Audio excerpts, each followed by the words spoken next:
Alright, so today, as part of the alternate history series that I'll be doing, we are doing What If Stalin Never Came to Power?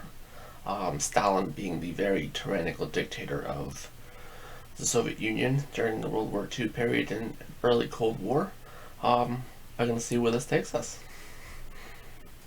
This is Joseph Stalin, the tyrannical dictator of the USSR whose rule was built off of fear and ideological brainwashing. The legacy of his actions have cast a shadow over modern history. Wait, what do you do? No, I take it back. Stalin was a complex figure. He was a small, uninspiring, and sickly man who was somehow able to rule the largest country on earth simply by sheer brutality. Born to a devout and poor family in rural Georgia, not that Georgia, he never should have ruled, but he did. And just like figures in the 20th century like Hitler, FDR, and Churchill, him being in his place at this time in history changed everything. And the only way to truly know how different the world would be without Stalin is to take him out of it. And so that's why I have a scenario. What if Stalin never came to power? Well, before I can discuss that, here's some historical context. Now, if you already know all of this history, just click here and skip to the scenario. Go ahead. Do it. Personal stuff. Oversimplifying the first 20-something years of his life, little Stalin was born in Georgia under the Russian Empire, living with his parents in a poor household. His real name was... his mother wished for him to become a priest, and he received a scholarship to go to the Tilthy Spiritual Seminary. It was here where he began reading the controversial views of Karl Marx, and ironically became an atheist. At this point in his life, in 1901, Stalin began running with a different crowd, as in an underground revolutionary Bolshevik movement bent on bringing down a corrupt autocracy. You know, kid stuff. After reading the works of Vladimir Lenin, Stalin wanted to hop on board, and quickly became comrades, with Vladimir himself. The Bolsheviks at this time were very underground, so much so they pulled off bank heists to get money to fund their operation. Stalin really doesn't do anything except work for the cause. For the next 17 years, the Bolsheviks would slowly become prominent as anger and distrust rose against the Tsar's regime. Well, it's that time of the century, World War I, and Russia is preparing to go kill some Germans, and then they don't. This brutal and pointless war leaves the Tsar in a pretty bad position with the people, who are growing more restless. 1917 comes by, and Lenin, who has been in exile for years, finally returns back to the motherland in the... Yeah, so World War I was very devastating for the Russians. They were very horribly under-equipped, under-trained, underfunded. Their commanders were not up to par on the newest tactics and strategies that were being used throughout Europe. So when they faced against the Germans were far superior weapons, superior training. The Russians did have the numbers advantage, but with the amount of new weapons that the Germans were fielding, between machine guns, air power, artillery, and gas weapons, those numbers didn't matter. The war got so bad that the Tsar Nicholas actually removed his commanders, believing that they were the problem. They were not the problem, because when Nicholas took over, things got even worse. So he basically left the country to be run by his administrators and other people, whereas he went out to do the fighting, and it went horribly, and it really opened the door for Lenin and the Bolsheviks and other revolutionaries that were involved at the time to really wedge their way into some level of power, with the Tsar being pretty much absent until it was too late. The revolution can begin. Yay! Yes, I know this is a vast oversimplification. Check out my Russian Revolution video if you want to brush up on that history. Russia drops out of World War I, and now the Russian Civil War has begun. Communists versus non-communists. Day versus night. Batman versus Superman. In the fighting, Lenin formed the Politburo, which were the main central leaders for the future Soviet Union. It was a small group, but the only names you really need to remember are Lenin, Stalin, and Leon Trotsky. Trotsky is the main guy we need to focus on. Without Stalin, he is the obvious replacement. Why? because he was supposed to be. Who is Leon Trotsky? Trotsky grew up in Odessa, where he grew discontent with the Tsar's regime, its anti-Semitic policies, and hardship against the working class. There, he wrote about his communist sympathies as a journalist, and was arrested at the age of 18. This is actually where his pen name came to be. Trotsky was the name of his prison guard. He fled to London, where he met Vladimir Lenin, and they edited a communist paper together. He fell out with Lenin when they split in ideology, which happens a lot with revolutionaries. In 1905, he went hardcore, so to say, vowing to literally fight the Tsar after his return in St. Petersburg and joining the Soviet, a workers' council in the city. This revolution was put down hard, and Trotsky was arrested again, but he was able to escape, once again going on the run in exile. For Trotsky, he believed that communism should be universal. He wanted a revolution that spanned across the world, not just in Russia. For the next decade, Trotsky was in exile, living from city to city, writing his communist ideals, becoming a celebrity of sorts. He fought with Lenin and the Bolshevik ideas who wanted a more centralized party, while Trotsky wanted a looser and larger one. Once revolution erupted in 1917, Trotsky found his opportunity to return. Him and Lenin traveled back to Russia to lead the fight. Returning to Russia, Trotsky and Lenin rebuilt their relationship and became allies, because when everyone wants to kill you, you kinda have to. Almost immediately, supporters of the Tsar, or anyone not wanting a communist state, declared war against the new Bolshevik regime, and the war had begun. Trotsky was charismatic and an extreme idealist. Only reason I bring this up is because this is everything Stalin is not. Trotsky, with his revolutionary zeal, was put in charge of the Red Army. The resulting war was horrific. Atrocities occurred by both sides, many ordered by Trotsky himself to destroy any opposition. The communists were on the defense in many periods, and defeat. Yeah, the Russian Civil War was a very, very brutal civil war. A lot of civilians were killed, very brutal tactics were used by both sides of the war. Trotsky was actually the head of the army, and he's not normally seen as being a very aggressive person, but much of what he ordered and how the Red Army fought under him shows that this was different. We think of Stalin as being the much more brutal one, and he is, but it doesn't mean that Trotsky didn't have this horrible mean streak in him as well. The treatment of the enemy was horrible by the Red Army, and it was the same way with the Whites versus holding the Reds. It was just a horrific civil war, and it's just interesting to note that Trotsky is always seen as a much more pacifistic leader of really even over Lenin, and yet when this war breaks out, he's put in charge of the army, and all sorts of horrible things happen under his command. He was always at the door. Do not think for a second Trotsky was a pure angel.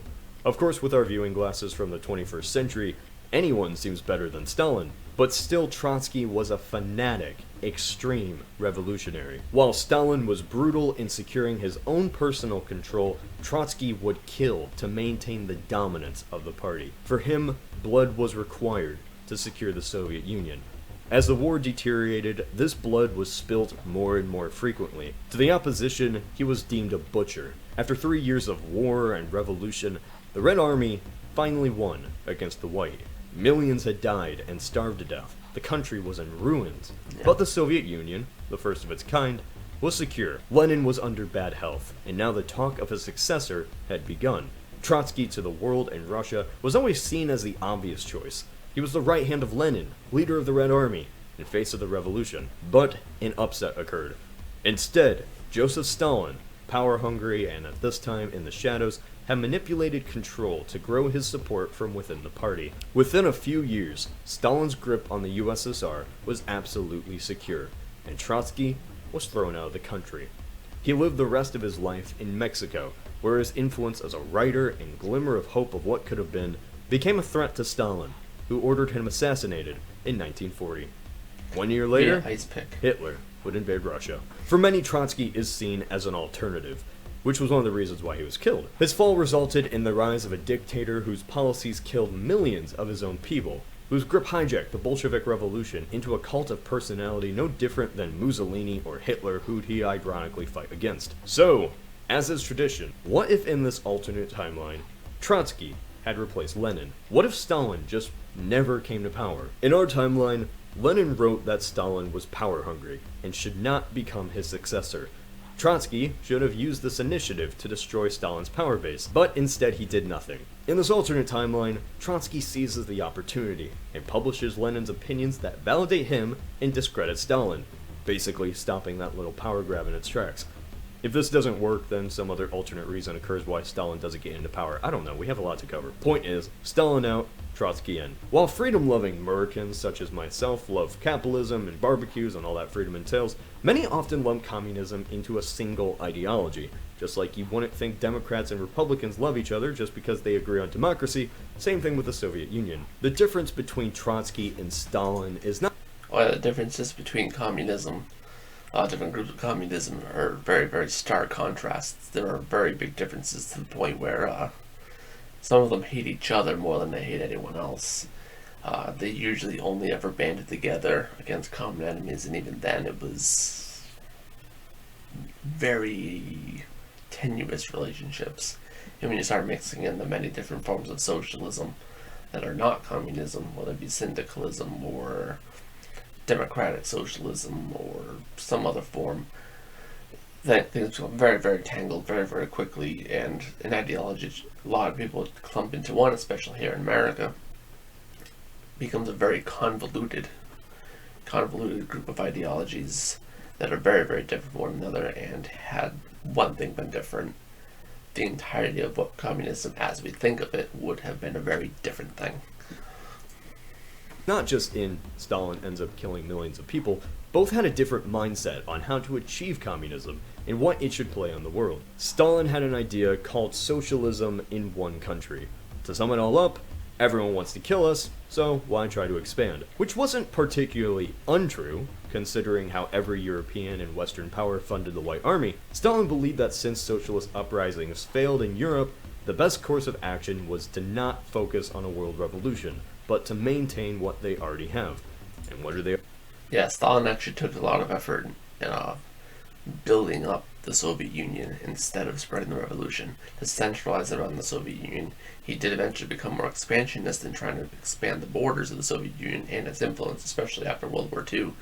But before that, he was building his army, and he was preparing for the possibility of what he thought was an inevitable possibility of going to war with the West. He thought he was going to wind up at war with the capitalist democratic West, the United States, Britain, France. That was inevitable. Those two was going to clash.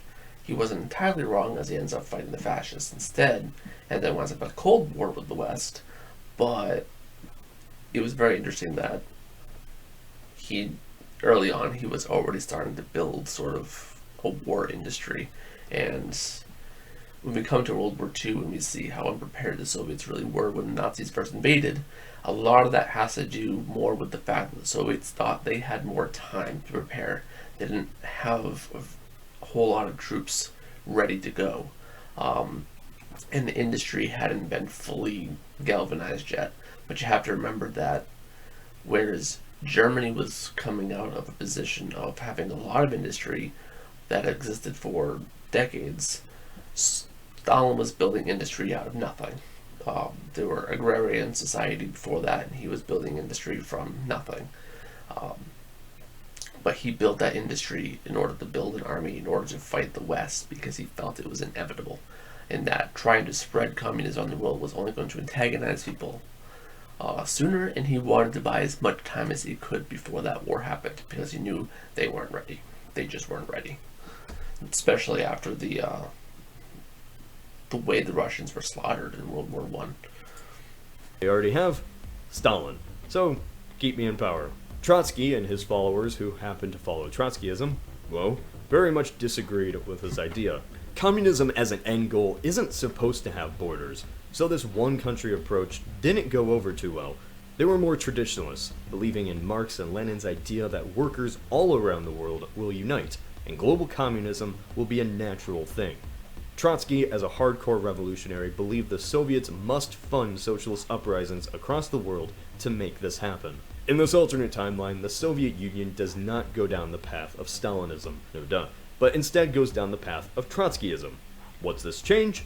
A whole lot. Of course, in a scenario, not everything can be accurately predicted, so every tenet of Trotskyism might not be followed, maybe because of opposition, or just it doesn't work that way. But for the sake of the scenario, let's say it does. In our timeline, Stalinism brought the USSR immediately into an age of autocratic authoritarianism, where paranoia and brutality reigned supreme. Just as the Nazis expelled and destroyed any opposition, immediately a cult of personality circulated around Stalin. Purges on an immense scale hunted down old Bolsheviks who had disagreed with him to extinction. Anyone and everyone who was a potential threat was either shot or sent to the gulags. In this alternate timeline, the Soviet Union is not one authoritarian centralized state. It's not comparative to a republic like the US or Western Europe, but it isn't this state of immense political death. The phrase dictatorship of the proletariat didn't actually mean a dictatorship. Under Trotsky, what is instead implemented is Soviet democracy. In this alternate scenario, the Soviet Union is made up of numerous democratically elected worker councils, Soviets, who would elect their own representatives to the larger Council of Soviets. It's almost like a union of Soviets. This was what was meant by a dictatorship. Instead of nobles, capitalists, or priests making the decisions in Trotsky's mind, the working class was the main body in charge. I can't really say if the state would be effective, but that's what the original plan was supposed to be. Not one guy controls everything, but the party does. Wow, you say? Yeah, that was actually one of the biggest things between Trotsky and Lenin, is that Lenin believed in having somebody in charge. Yes, we're going to have a union of these Soviets, of these small democratic unions, but somebody has to be a centralized authority in order to keep everything in balance and keep everything going. Otherwise, it could just fall into gridlock. It could fall into chaos. Trotsky didn't agree with that. Trotsky believed that the power should rest solely with the Soviets, with those unions, and that because of the nature of it, and the nature of the sort of democratic system they were using, it would more or less solve itself a lot of the problems the way a lot of democracies often do, even if it took more time. Initially, they split on this for quite a while, and the Bolsheviks, who was led by Lenin, they were the ones who believed as Lenin did, and then there were the Mensheviks, who believed as Trotsky did. Trotsky was the head of the Mensheviks for quite a while, but when the Mensheviks sort of fell out of favor, once the Bolsheviks were taking power, Trotsky switched sides. Mostly because he did like Lenin. They could disagree on a lot, but he really did get along with Lenin very well. He saw that he was going to get a position of power if he did return to Lenin's side. He may even end up running the country, and then realistically, if he becomes Lenin's number two man again, he ends up in charge of the country, and then he can reform the country the way he sees fit, restoring it back to being more of a union of the Soviets and having less centralized power. So that was really the biggest difference with Trotsky over Lenin, and of course over Stalin, who took Lenin's idea of centralized authority and just put it on steroids and ran it completely out of control. So let's continue. Hey, that doesn't sound completely terrible. Yeah, but also keep in mind this is Trotsky we're talking about, the believer that the revolution never ends. The Soviet Union becomes the supplier of socialist rebellions across the world. A good modern equivalent today is Saudi Arabia. That's a story for another day. The Soviet Union uses its strength to fund militant groups, communist parties, socialists of all kinds across the world. Under Stalin, the Soviet Union turned its back on these revolutionaries, except for in Spain. With the socialism in one country idea under Stalin, the Soviet Union was only supposed to preserve itself, or, simply put, Stalin wanted to preserve Stalin. With Trotsky as leader, the USSR takes a more selfless approach, for lack of better words. The constant revolution must be achieved. Now, whether they succeed in doing this in this alternate timeline is up to your opinion. But what this realistically does is, 1. Makes the USSR far more antagonistic to the West than in our timeline when Stalin was focused on his people. 2. Drains a whole lot of USSR resources. and 3, pisses off a lot of people. Under Trotskyism, the USSR is a much more prominent antagonist in the 1930s. Oh, so like how the Soviets created the Eastern Bloc in the Cold War, you say? No, this is an entirely different mentality. That whole takeover post-World War II Iron Curtain funding communist regimes in Asia wasn't for the noble idea of spreading a socialist utopia. It was to create a buffer zone against Russia's enemies. This mentality was born with Stalin. In this alternate timeline, Soviet foreign policy is extremely combative and zealous, but doesn't prioritize Russia's safety over others. This was Lenin's main idea, and with Trotsky it would continue. And what better way for the workers of the world to unite than a global depression? Internationally, by the time the 1930s come around, the Soviets have a much stronger priority on getting communist revolutions going against the capitalist West, basically kicking it while it's down. Trotsky never wanted to negotiate with the capitalists. Of course, they didn't use all of their resources to fund people, but they certainly do more damage than Stalin did. In our timeline, Stalin was a paranoid nutcase. He saw everyone and everything as a potential threat. But what he... Yeah, so on that note, actually, about paranoid nutcase, there's a story about Stalin which I believe is true. I've never found anything to countermand it. If you do know whether or not it's true, please inform me.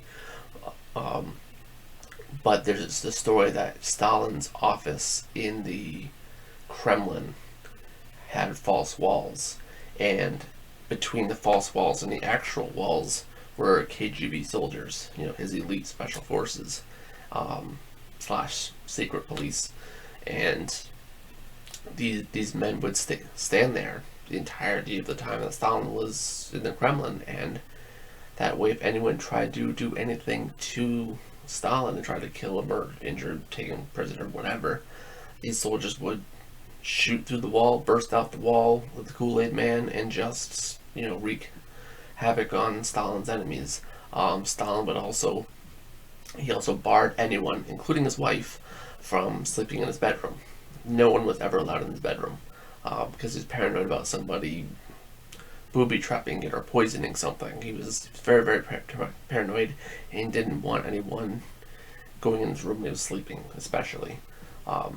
Sometimes there's stories that he would actually be in his bedroom, and then he would pretend as though he had fallen and seriously injured himself, and he'd call for help, and if any of his men or anyone came into the room to help him, he harshly punished them, sometimes even with execution, for breaking such a high order of his. He was an extremely paranoid man, and everything he did, whether it be in his own home, in his office, or on a global scale, was because he was absolutely paranoid, and because he was sure that the Soviet Union was going to fight the West.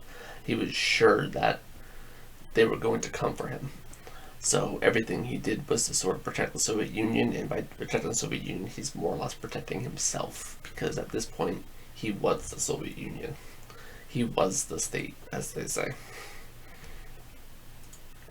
He most distrusted was the outside world, and believed that the USSR would be annihilated by the capitalist powers if it didn't industrialize.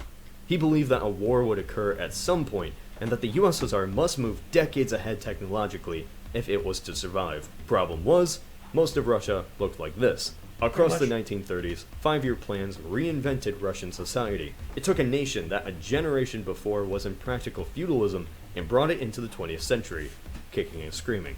Yeah. And by kicking and screaming, I mean the most heartless policies that resulted in millions starving to death. So, what happens in this alternate timeline? Hitler still rises to power in Germany. The Nazis still have the idea of Lebensraum, and no matter who is in charge of Russia, Germany still wants that land. Well, in this alternate timeline, those 5-year plans still happen. Millions potentially still die, because industrialization was Trotsky's original idea, not Stalin's. Stalin just stole that after he kicked Trotsky out. So in this scenario, we could actually see an industrial Red Army, just like in our timeline. So then, what's the main difference? Stalin was an idiot. He was... Yeah, so, it was really Stalin that took the idea from Trotsky.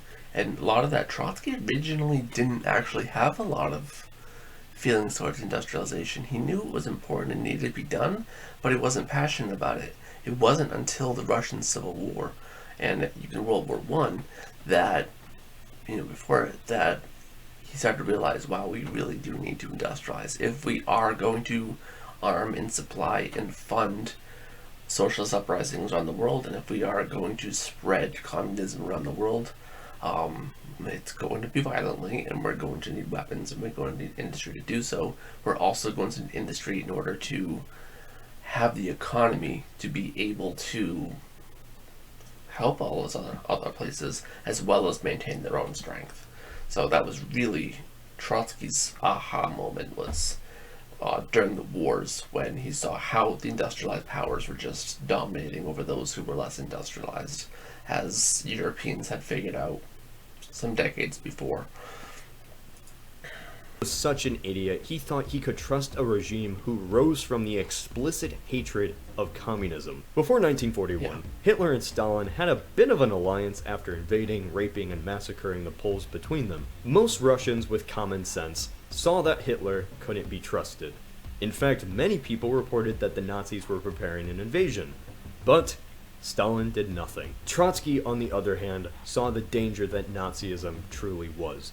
The intense anti-communist rhetoric, the violent ideology, the "hey, we're going to take your land" thing. In this alternate timeline, I believe Trotsky would not have sat back and allowed the Nazis to dictate the war on their own terms. In this alternate timeline, it would be the USSR that would invade Nazi Germany, not the other way around. Trotsky, although he was an intellectual and believed in a less authoritarian way of governing, was still brutal. He led the Red Army for a reason, and if he was in charge, Russia never would have sat back. In this scenario, instead of the Nazis' quote surprise attack on Russia, the Soviet Union invades Poland and Germany.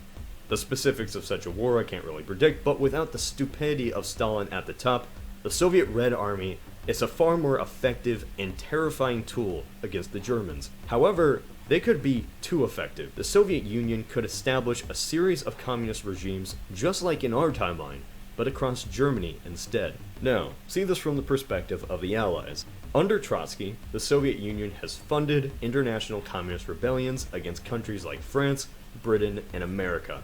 They are the closest to enemies you can get. While Nazi Germany was certainly horrible, this communist nation, which nobody is allies with, has invaded and spread their ideology across the entire European continent. What would you do?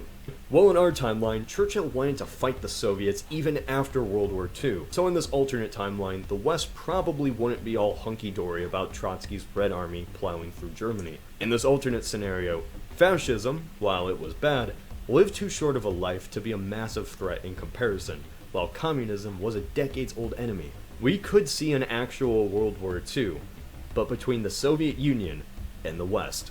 This has many ramifications. 1. If the Russians invaded Germany, they would push a very large Nazi population underground. The fears of the Nazis and the far right would be legitimized, and without the war crimes and horrors of the Holocaust, fascism is never discredited, but instead is martyred. 2. Britain, France, the United States, Italy, and underground anti-communist movements across Europe fight a war against the Soviets. I can't predict how long this war would be or how many would be killed by it, but you have to think everyone is fighting the Russians. Perhaps Russia is pushed out of Europe. Perhaps the West decides to overthrow the source of international communism. This means another land war against Russia, but instead of the Nazis, it's Brits, French, Germans, and Americans all fighting together. In this alternate timeline, fascism is never killed. It remains a legitimized and often popular alternative in Western society. The Cold War never occurs because it already got hot. The political relationships of post-World War II are entirely changed in ways I can't even predict. Trotsky was not a saint. He was like Stalin in many ways, but he was also less authoritarian and more idealistic. Had he been in power, he would have been a hero to many, and most likely one of the most hated men in history. Millions still would die of hunger under his regime, potential millions from a war he could start. What this scenario shows is that without Trotsky, the 20th century entirely changes. The greatest generation, modern culture, all from one guy 80 years ago. getting booted out of his job. This is just one scenario about what if Stalin never came to power. We'll never truly know how things could have changed, yet it's fun to theorize. What do you think could have happened in this alternate timeline? Say in the comments. This is Cody of Alternate History Hub. Special thanks to Jonathan. Yeah, so overall, I actually agree with a lot of what he said. Just another couple points about Stalin. I mean, I think I disagree with about Stalin being stupid. He wasn't stupid about taking the deal with Nazis. He was buying time. He needed to prepare himself. He was still in the mindset of preparing for a war, and he was trying to buy time. And if he could get some of Poland, if he could get some territory, and he could go after all the territories like Finland, get the resources that he wanted, then that was what he would do. Try to hold the war with the Germans off as long as possible. But even Stalin knew it was coming eventually. He was just caught completely off guard when it did happen because he thought he had more time, significantly more time, especially with the Nazis still being at war with Britain. He thought for sure they were going to finish off Britain before they came for him. But the problem was he was buying more time, but didn't do a whole lot with that time. So yes, he further industrialized, and yes, he did build the military up, but he never really mobilized it. Trotsky would have mobilized it. I don't know that Trotsky would have necessarily invaded Nazi Germany right off the bat. Trotsky may have sat back and waited for something else to happen. Maybe he waits for, he waits for a conflict with fascism in the West. But either way, yes, he would have been mobilized. Even if he sat back and waited sort of the way Stalin did, he would have at least had the army completely ready. He would not have been caught off guard. He would not have been caught with his pants down the way that Stalin was. The Germans likely would not advance very far into Russia had they advanced at all.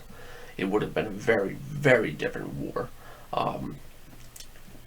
Yeah, and the whole thing with fascism really never being discredited, that's a big thing, because when we think about fascism, we immediately think of Nazism. And Nazism, as I was talking about, communism has many different subsections earlier, so does fascism.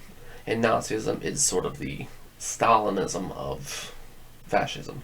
It is the worst of them all. And many fascist movements, whether they're successful or not around the world, model themselves after Italian fascism, not off of Nazism. So, to think about fascist countries as being Nazi-like is not entirely correct. Now, Trotsky may have simply just gone in and gone after Poland, which would have been an easy target, and he may have gone after Hitler very early on, realizing what Hitler was and what Hitler was planning to do. Hit him when it's early. It's very, very hard to say on that one. That's a very hard one to say. I think he makes the video more entertaining by assuming that he would go after him, but it's very hard to say whether or not he would have. And if he does go after Hitler early on and knocks out the Nazis early, the worst of fascism is defeated before it can actually really do anything too horrible. And so yeah, the other fascist groups don't look that bad. In fact, early on, when fascism was first starting to become a thing, it was, I don't want to say supported, but it was not demonized by the West. It sort of got some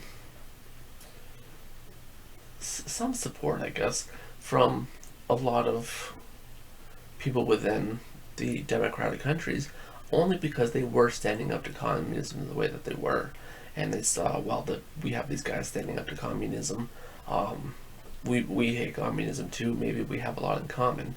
Of course, that would not be what would come to pass, and that was mostly because of Nazism. With taking Nazism out of the picture, maybe that would have been a more likely scenario where we see the democratic countries and the fascist countries working together to fight the communists. Even within the United States, the fear of communism and the slide towards socialism under FDR's New Deal policies really galvanized a lot of Americans to join fascist organizations, whether it be more some Nazi-like ones, but most of them were based on Italian fascism, like the rest, and they gained a significant amount of numbers.